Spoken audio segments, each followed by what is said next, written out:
We have ignition sequence start. Engines on. 5, 4, 3, 2.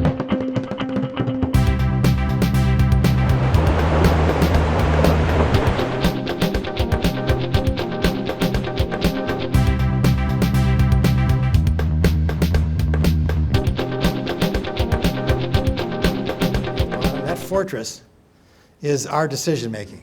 That's the fortress we build around our choice. Do you ever listen to the people who disagree?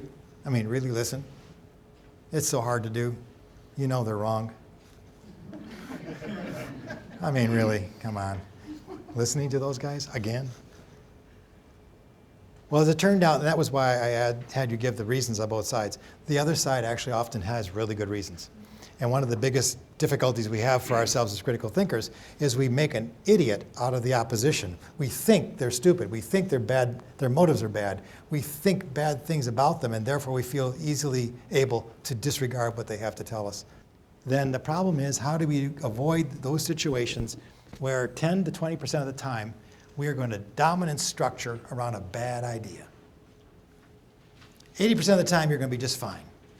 Not to worry. Sometimes you're going to get a bad idea and you're going to go forward with it. So there you are. This is my idea and I'm hanging tough. How do we avoid it? I've got some suggestions.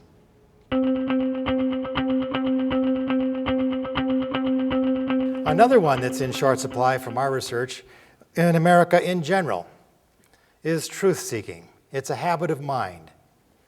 It's the habit of being courageous when we ask tough questions. It's a habit of realizing that we can go after the best possible understanding. We don't have to settle for a second best understanding.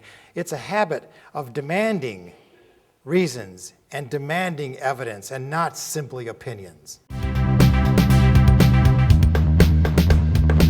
Now, I want to point out that 3 gentlemen are going to now have spoken in a row, and the next person to speak probably is going to have to be a female. I'll pick that one over there. And the best way to get a volunteer is to pick someone wearing my favorite color, which changes from day to day. Sir, thank you very much for volunteering. It's in the closet. It's in the closet. His name is Joseph? Joseph. Pete, nice to meet you. Did I tell you my favorite color? It's red. And look, a person wearing red. You know, it would be just way too easy for you to call on Joe. So call on Joe, would you? Joe? Oh, thank you. Session if you want to see me later. Niagara Falls, not far from here. Beautiful place. The Grand Canyon, beautiful place. I urge you to go to both those places. They're fabulous. Do you know that at both those places there's a little fence, but it wouldn't keep anybody out. It would be easy to walk over it. Or a little bit of stone or a pipe that you could easily climb over. And wouldn't you think that most people would realize that that's there for some reason? Maybe it's not a great idea to walk to the edge of the canyon. You'd think people would understand that. But no. 250 cases of people foolishly going past the barriers in the Grand Canyon alone last year. Matter of fact, this year we heard about some people dying at the Grand Canyon. We heard about some people dying by Niagara Falls. We heard about some people dying up at Yosemite Park. Just ignoring the warning signs. Lack of common sense, lack of critical thinking.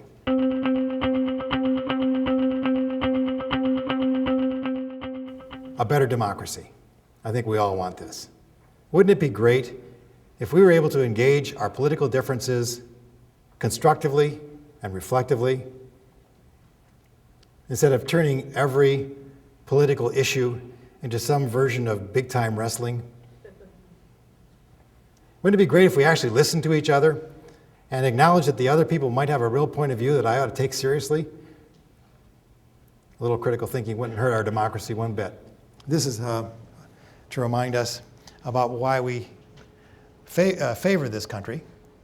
Thomas Jefferson Fix reason firmly in her seat. Call to the tribunal every fact, every opinion. Question with boldness.